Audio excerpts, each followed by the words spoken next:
ከዛሬ ጀምሮ ትውልድ ሁሉ ያመሰግኑኛል ያለችው ቅድስተ ቅዱሳን ድንግል ማርያም ወላዲተ አምላክ ናት።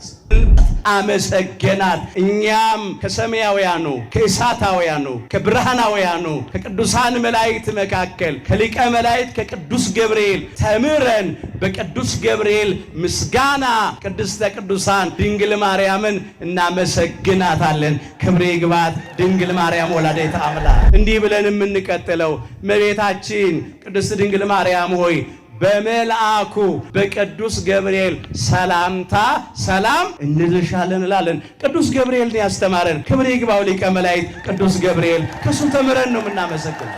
የስድስት ወር ጽንስ ምን ያውቃል ቢሉ በሱም መንፈስ ቅዱስ አድሮበት ስለነበረ። ወገኖች አንዳንድ ሰዎች ከጽንስ አንሰዋል።